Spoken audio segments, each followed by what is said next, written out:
if we help reorient the viewpoint of federal employees towards their union that rewards engagement in militancy and a fearlessness that would be akin to what you would get with strike mobilization. Sky's the limit. Are you on? Which side are you on? Dave Cann is the National Organizing Director for the American Federation of Government Employees. AFGE is the largest federal employees union, representing some 700,000 federal workers across the country. That is my union. Local 1858 represents some 7 or 8 or 9, 10,000 workers here on the Arsenal, Redstone Arsenal. So lots of responsibilities, and as the National Organizing Director, he has been doing a great job, and I'm looking forward to talking about some of those results with y'all. Dave, welcome to the program. Thank you so much. I appreciate being here. So let's give us an overview of the results of what we saw in 2023 as far as organizing is concerned in AFGE. Yeah, thanks. It's been tremendous.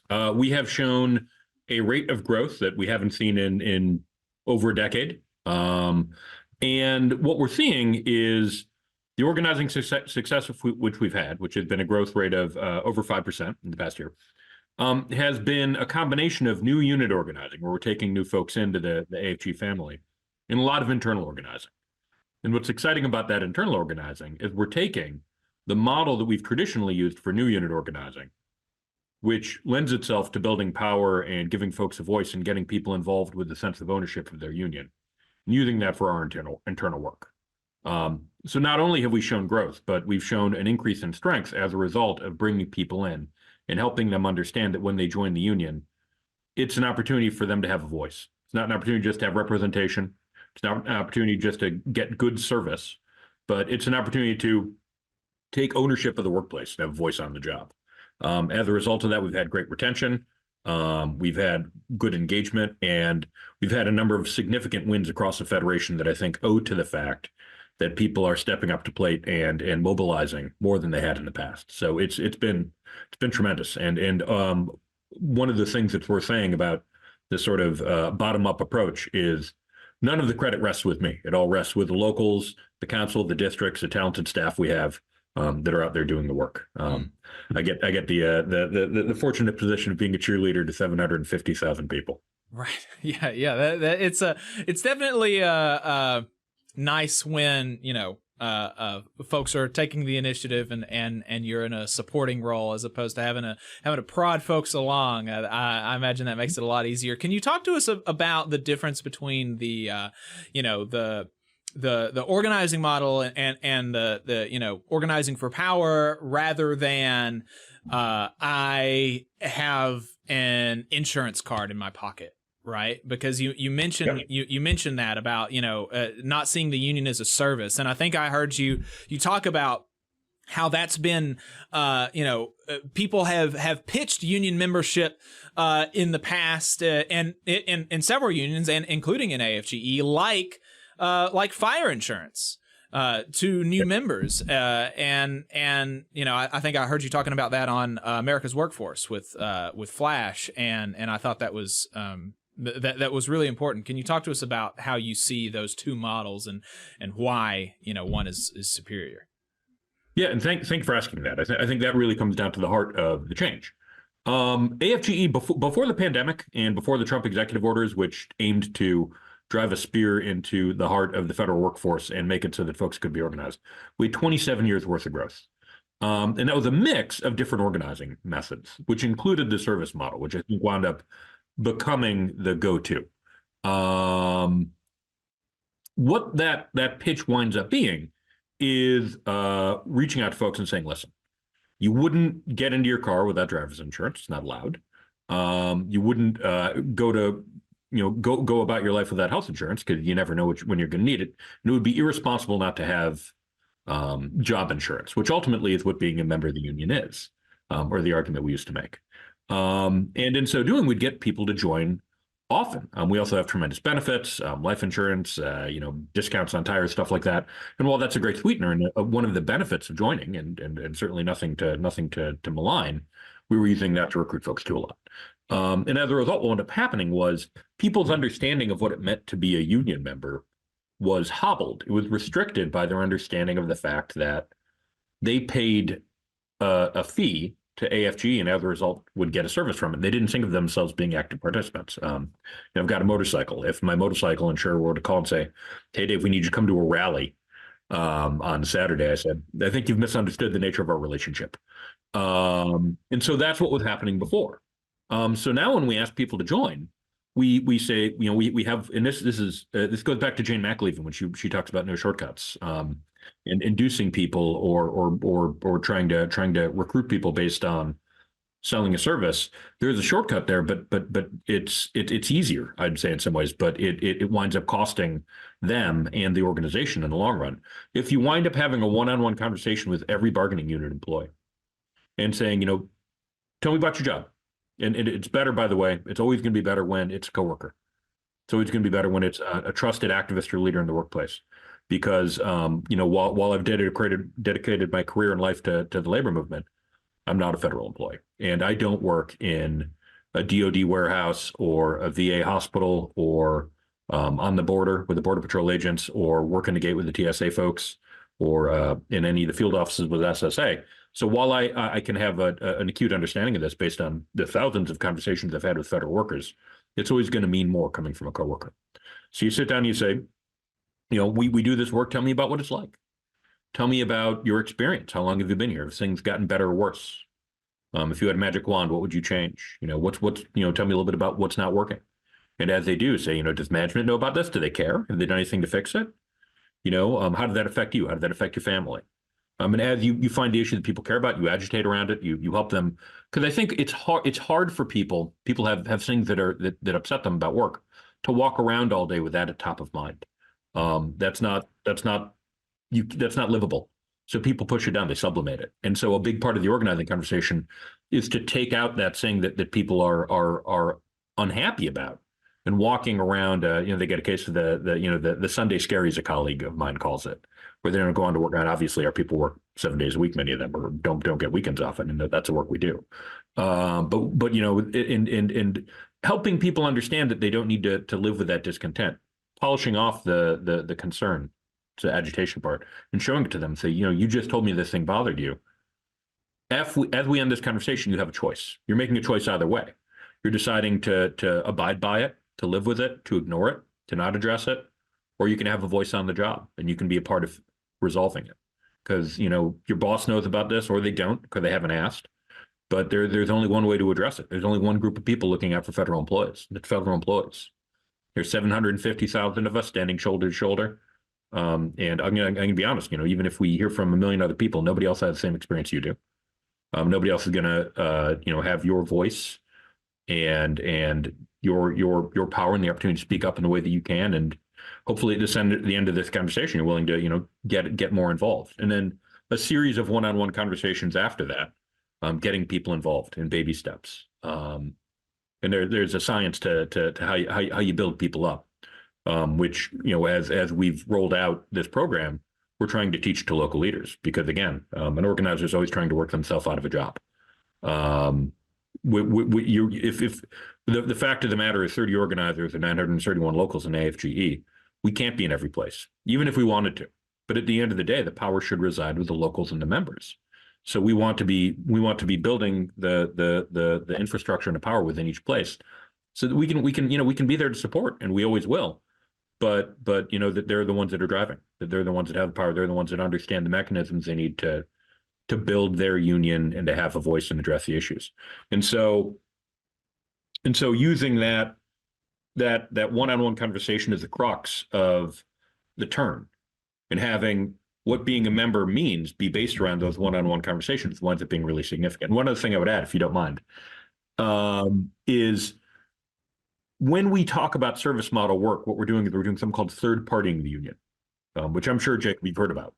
But it's something that in the private sector, when you start an organizing campaign, the agency will hire union busters. They call them union avoidance people, and they'll have things called captive audience meetings. Well, they'll close the door and say, you've got to come to this meeting. So if you're organizing a Toyota plant or an Amazon warehouse or a grocery store or factory, they say, you've got to come in to, this big management office. It's a mandatory meeting. If you don't show up, you'll be fired for insubordination.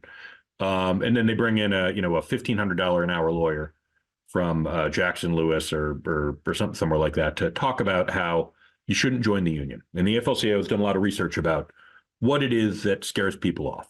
I think the third most effective thing is they talk about acrimony.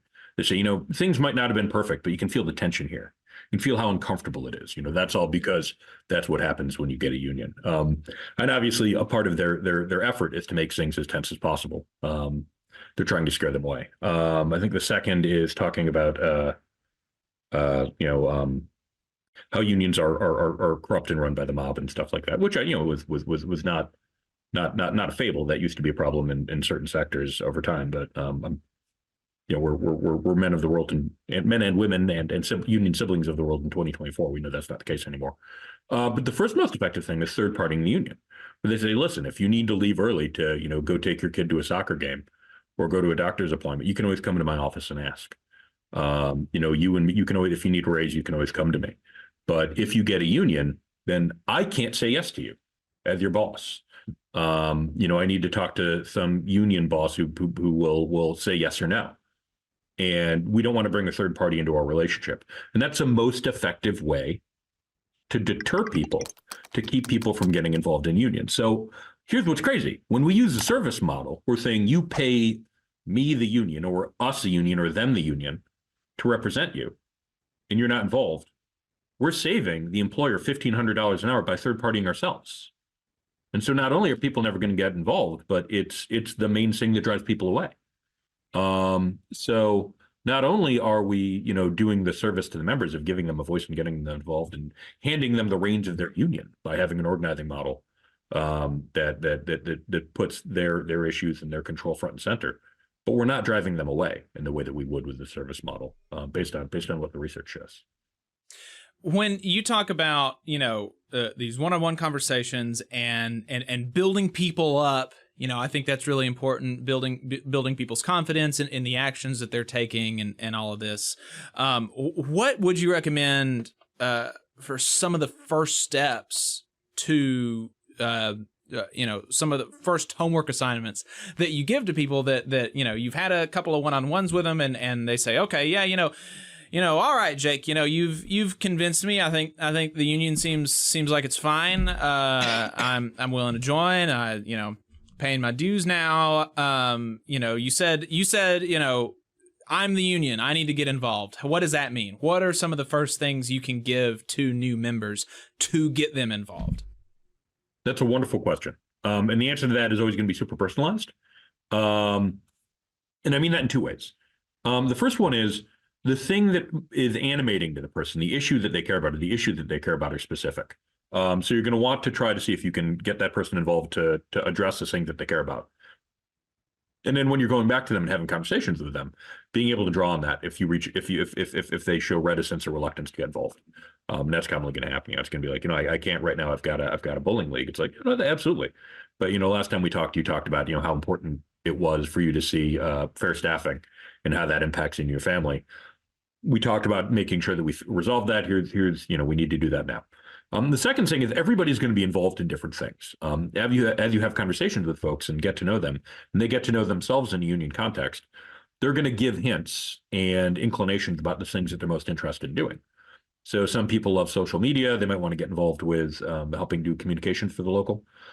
Some people like to fight. They might be interested in doing grievance and arbitration and steward work.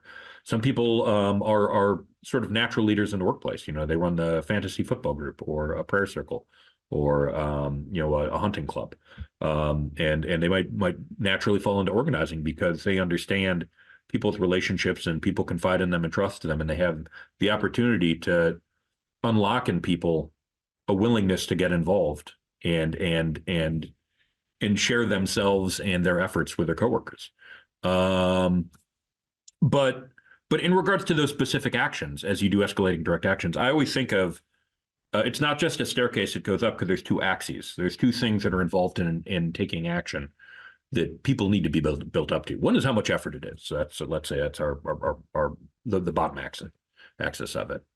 Because people aren't necessarily going to say, I'm going to sign up to be on the negotiating team and spend, 4 or 5 hours a day for the next 6 months or longer, working on this effort. But the other is how public it is. People aren't necessarily going to be willing to go on Front Street and shout in their boss's face on the first day. So a lot of times when we ask people to get involved, we'll say, will you come to a rally? Well, that's not necessarily a ton of effort, but that's a ton of exposure. That's a ton of visibility. And so that's pretty high up the ladder in other ways. So you're going to want to ask people sort of small, trackable things that they can feel good about and have a victory and build off of. So, we're having a meeting on Monday. Can you come? We're having a meeting on Tuesday. Can you bring somebody? We're all going to wear a sticker. Why don't you come into the lunchroom with me and I'll put mine on. You can put yours on after. And we'll do it together. And that'll let other people know that this is something we're in together. Building up the steps as you go. Having a petition and giving somebody a petition that you and some of the other local leaders have already signed, so that they know that they're not alone. And then building up as you go the visibility that the person has and the work that they're willing to do. And then again, if you can try to get people into different lanes where they're doing the sort of work they like, that means that they're more likely to get involved. They're going to get more out of it. They're going to be better at it. And you're not going to face the level of burnout that we do with activists a lot of times. Because if people are doing too much, and it's not uncommon for me to talk to a local president or a steward who says, I'm doing 10 jobs. Yeah, it's too much. Your life in the union is going to be diminished and shortened by doing too much and not getting other people to do the work with you. And you're depriving them of the opportunity to have a piece of the local. So you're not doing anybody a favor that way.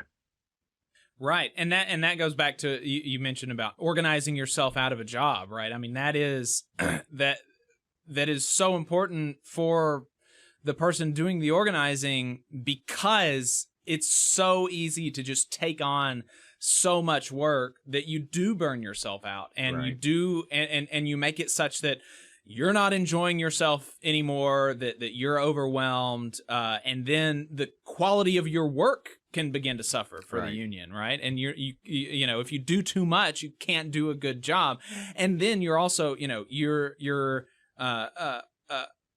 corralling all of the institutional knowledge in one or two bodies, and then what happens when you're gone, right? When because you just can't be the guy forever. I mean, you got to retire. You got to, or God forbid, something happens and you die suddenly. What's the union going to do if you die in a car crash tomorrow? What is your agency going to do if you die in a car crash tomorrow? You need to. I think it's important for leaders to be thinking about that, and make sure that actually, as far as it would be sad, for the people that know me, and that I hope people would be sad, right? But ideally, the sure. functioning of the union, not much changes, right? Right. Well, and I know it's I sometimes I'm cognizant of the fact that I'll sound like everything looks like a nail because I have a hammer, but I mean that's the danger of the service model, is you have all of the power, authority, and knowledge in the custody of just a handful of people. And so it creates a bottleneck, it creates a danger. And a part of the problem too is, even if you're the best local leader, I mean, this is not an indictment of local leaders are doing it all, but it's something to be aware of. Even if you're the best local leader, there are going to be issues you're not going to have visibility into. There are going to be things happening in shifts and positions and departments and work locations that, even if you're plugged in as much as one person possibly can be, you're not going to know about. And so there are going to be people whose work lives are harmed, whose work lives are suffering from the fact that they're not being given access to the local and the leadership and helping say this thing about the things that bother them. So you need to democratize the union in order for all the issues to be addressed. And people are always going to be happier and feel and it'll be genuine ownership of the union when they're addressing the issues that affect them most personally. Right. Yeah. And the so I think that's all incredibly important. And you mentioned Jane McAlevey. I'm a big fan of Jane McAlevey. I have read all of her first books, and now I'm reading her newest book, Rules to Win By. And one of the things that she really stresses is the power of the strike weapon and how that's incredibly important for for workers to be able to get what they need. And obviously federal government employees, we can't strike. It's not legal for us to strike. And so there are some people that kind of get the idea that, oh, well, we can't strike, so we have no power, and we're just totally at the whim of the agency, and there's not really that much that we can do. Can you talk to us about how that's wrong, and what are some other levers of power that federal employees can pull, even though we don't have the strike weapon? I think that's a great question, and it's a hard question, and I think there is a real pitfall in our thinking where I think that's a part of why we've allowed ourselves to succumb to the service model so much, is because we don't think of ourselves as having the DNA to allow us to be a militant labor organization where we have mobilized folks that have the power to change things. I think one of the things that's most powerful about a strike, other than the economic leverage it creates, is in order to being strike ready as a local or as a national union is a discipline. And if you looked at the UAW strike recently, they didn't say where they were going to go on strike, not just to the bosses, but to the folks in the shops. And that's because it created an economic exigency for the company where they needed to be ready or couldn't be ready or couldn't prepare for where they were going to lose work and where they'd suffer an economic hit. But also, the union had to remain strike ready in every location. And ultimately what that means is having conversations with everybody and having engagement and commitment from everybody the whole time. And as long as everybody is engaged and committed, that's of huge significance, because having everybody involved in care is something that management is aware of and can't ignore. I remember once when I was negotiating a contract with a small agency, I sat down with our proposals and handed them to the agency's chief negotiator, and he threw them back across the table and said, listen, you guys have really low density. You represent less than 50% of the workers here, because people in the federal sector, people can snope and shop. People can be members or not members, whether or not they're covered, for some of our viewers that might not know that. And they said, so what you're asking is what you, the person across the table, is asking, but it's not what the members want. So why should I give it to you? And being strike ready as a model, what's demonstrated is that everybody's all working together. Everybody is committed. Everybody is fully invested in the fight. And that's something that, whether you're striking or not, management can see and management cares about. And it's a difference, for instance, between being able to roll out a management initiative successfully or not, is having the input, discussion, and partnership of the union or not. And so all of that matters all the time, and they're going to pay attention to whether or not people are invested in showing up and caring either way. So you can have escalating direct actions that matter in a bunch of ways. You can have a button day or a t-shirt day, depending on what your uniform requirements are. You can have a march on the boss, where if they're the grievance, everybody during their respective lunch hours, takes the grievance in a petition and marches it into the boss's office, and sings solidarity forever and demands it get attention. You can have informational pickets and invite the media. You can invite local elected officers who are the bosses of the agencies and in charge of all of their funding mechanisms. You can have letter writing campaigns. One of the things that's different is, the bosses of federal employees are elected officials. There's no referendum for being able to get rid of a boss in the private sector, but being able to address and I'm not saying that we would vote them out. Although, outside of Hatch Act, political mobilization is a very powerful tool, but drawing attention, but our bosses are answerable to them. So, if you work for a military boss or a military base and you reach out to the elected officials and say, all the people that live in this community are affected by what happens in this military base, and we're not happy to see it, and we're calling on you to help us address it, or a VA hospital, or Social Security, you can enlist the support of not just community allies but electeds in a way that has more salience. And you can build up in a campaign to all those things, and they have as much effect without the economic exposure to the membership that I think winds up coming out in the wash. Would I like to be able to strike? Sure. I would like for us to have every weapon in our arsenal that we possibly could. But I think that there are other levers that we can pull on that do similar things.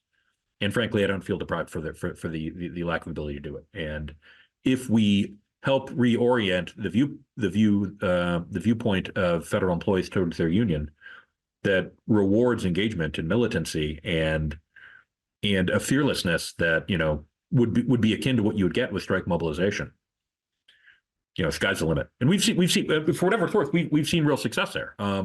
We've been lobbying and mobilizing and protesting for fair pay for TSA, and they just got the largest members of AFGE. They just got the largest increase in federal employees in federal history recently, and full contract rights. We just got, we had a foot dragging with the VA and Social Security to abandon the Trump era restrictions that they were planning on putting on our collective bargaining agreements. And through member mobilization, I mean, our staff is great. We have the best staff in the game, I'd like to say. But it was member mobilization that got us across the field to getting great new contracts with both those groups. All of our successes belong to the membership, and all of that comes from escalating direct action and mobilization of the kind that you would see with being strike ready. Hey, 5 seconds. Just wanted to say that this is only possible because of our donors. If you want to see more of this, then consider donating yourself at tvlr.fm/donate. You're talking about contracts, and you mentioned that as of the Janus decision, it's fairly recent, although I guess the Janus decision was now multiple years ago. Because of the Janus decision, all federal shops are open shops. Something else that folks might not know or might not think about with federal employees is that we can't bargain with our agencies over our salaries. Our salaries are set by Congress. The general schedule and the NH and the WG and all these schedules, they're set by statute, right? And so we can't collectively bargain over that. And so then, kind of like with the strike weapon, us not having that, well, if you can't bargain over your wages, then what are you bargaining over? And the reality is, and I think if most people think about it, is the wage is the only thing that I care about at my job? The answer is no. And in fact, in a lot of organizing campaigns, wages are pretty low on the list. A lot of it really has to do with dignity and respect and feeling like you're being treated like a human on the job by management. You're not being walked over and you have some sort of recourse when management kind of steps out of line. That really kind of rises to the top. And so along with that, do you have are there any contracts that you have seen at all over your years working for AFGE or that have been won recently that have really interesting and unique wins for the workers at that agency? And that that may be a question for like the National Bargaining Director. I don't know if that position exists or not, but maybe a question for somebody else. But I'd be interested in your answer if you have one. No, that's a great question. And I'm happy to say that before I had this position, I had that position. So, okay, well there you go. and the person that has it now, Marlon Jenkins, is amazing, way better than I ever was. So no shade there. But I think I'll start by, if you don't mind, talking about the first contract I ever negotiated and how what you're saying is true. I started out in the private sector, and the first contract I ever negotiated was for a company that made batteries for missiles and satellites. And so I drive out to the factory, and they had a big parking lot in the middle, and they had two buildings. One with the factory and the other with management offices. And I would go straight to management offices and negotiate. And things oftentimes move faster in the private sector than the public sector when it comes to negotiation. So after a couple of weeks, we negotiated a contract. We got great raises, like 3, 4, 5% per year. And this is at a time, a long time ago, but I had hair, when insurance was going up about 13% per year in the cost. And we contained insurance costs. So we brought everybody in. This was even though the private sector union was they had good practices, so they had a ratification vote, and people came in and they voted it down almost unanimously. And I was shocked. I said, "What happened? Why is it? This is a great contract. Why'd you guys vote it down?" They said, "Well, you and your bargaining team never asked, but come with us across the parking lot into the other building, into the factory, and see what it's like. I said, I guess, okay. And you can just tell me. They said, no, come with us.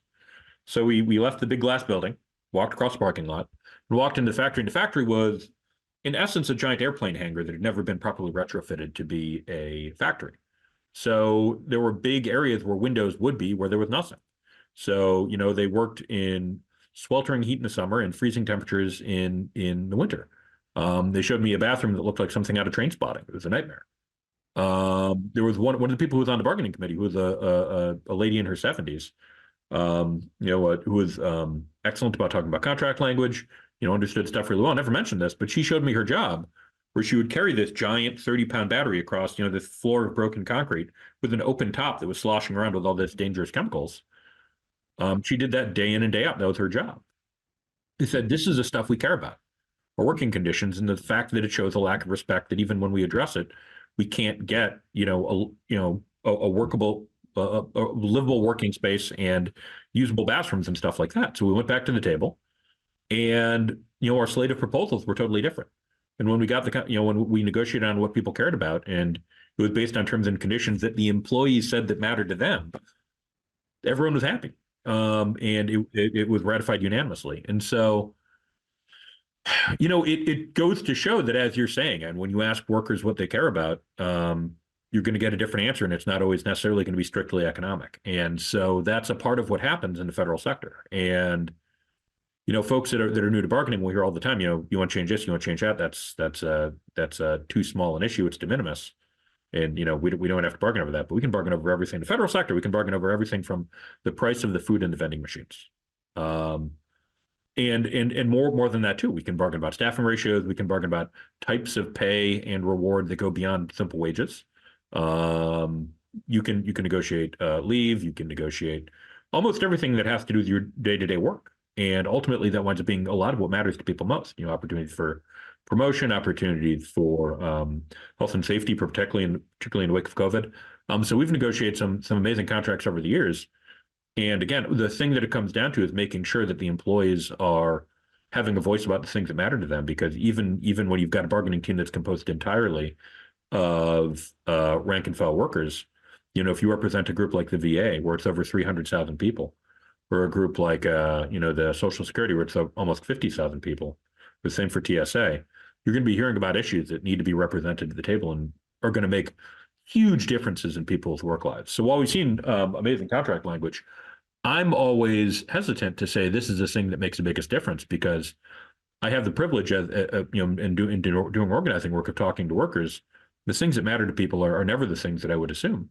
Well, sometimes they are, but it varies. And seeing what makes a difference is always very personal, and the nature of that is what's so rewarding. Right. Yeah, well, that makes a lot of sense. So negotiating a contract, like you said, lots of things that you can negotiate over. Kind of the sky's the limit to a certain extent. And we've been talking a lot about this some of the approaches that you're trying to instill in local leaders and help them learn and build up.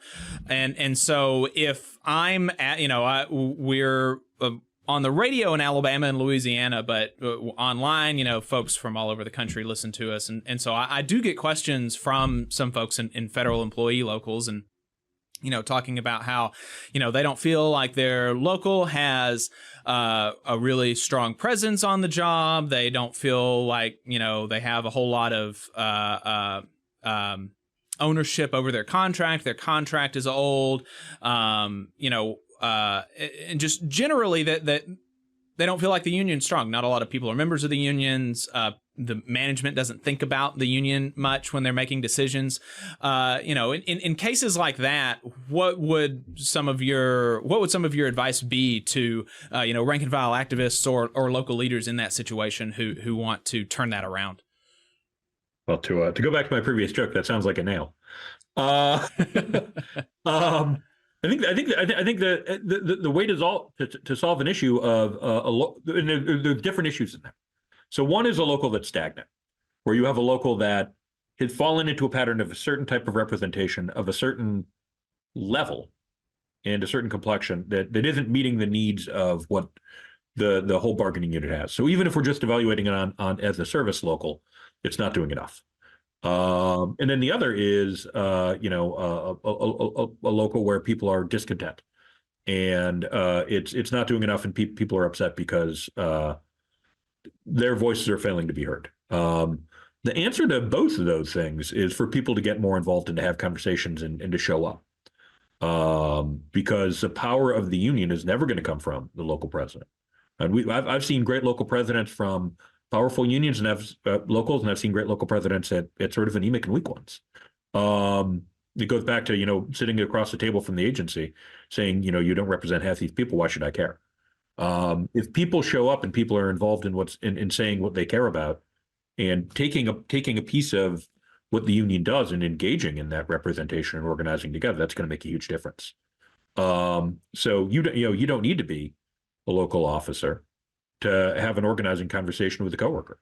In fact, I would argue that when we talked about bandwidth, that the organizing should be done by an organizing committee. With 10% of the workforce spaced out in every shift, every position description, every location, every group, so that the diversity of the workforce in all of its manifestations is represented, 10% at least. That's not necessarily the local leaders. They're not going to have time for that. If I'm negotiating a contract, I don't have time to be having one-on-one conversations with everybody and mapping it out, and giving people assessments and tasking people. So you can have a conversation with somebody and ask them what they care about, ask them what they'd like to see fixed, and ask them if they'd be willing to get involved in the union with you to help address it, no matter who you are. And a local that has been on its heels for a while will be forced to be responsive to it, and a local that's looking to improve will be welcoming of it. But either way, the way that you give a struggling local a jolt is by engaging and organizing and getting people involved.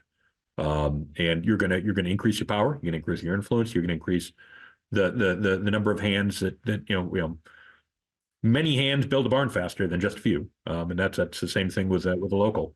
Many hands are more powerful, and so you can get more representation, and you'll be taken more seriously as a result. So yeah. It's a representation question with an organizing answer.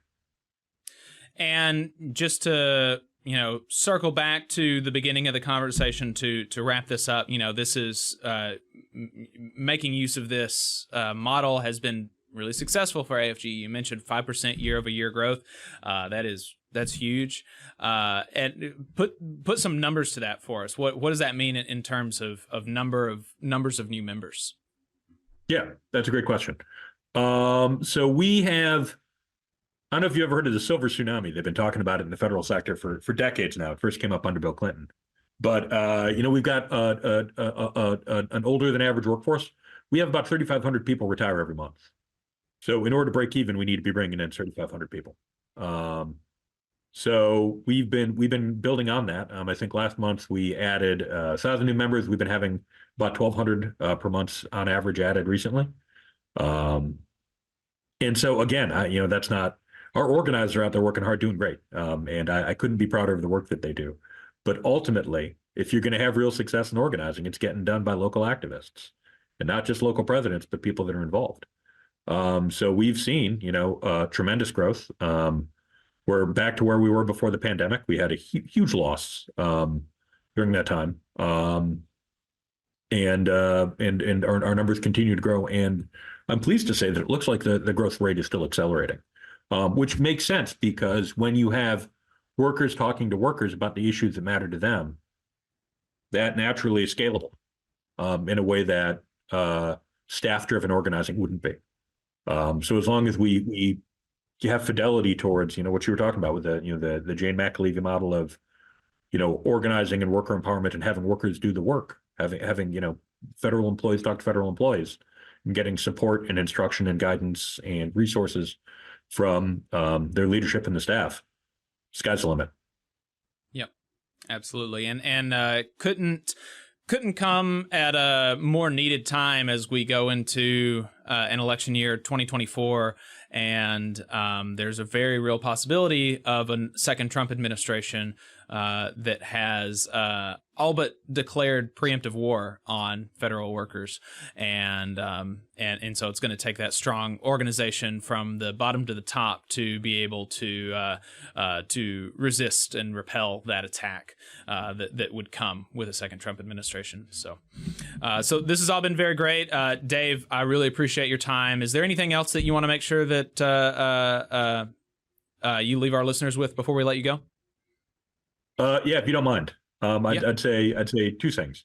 The first one is, if you don't have a union yet, feel free to reach out to the AFL-CIO tip line for whatever sector you're in. They can pass along your request to organizing leadership at different unions so that you can organize. There is no job where having a voice isn't worthwhile. And the second thing is, if you're a federal employee, check out the AFGE website, and there's information right there where you can join or inquire about starting a union at your location. Hopefully you've been compelled to think about the things that you'd like to see changed, and there are 750,000 people just waiting to stand shoulder to shoulder with you.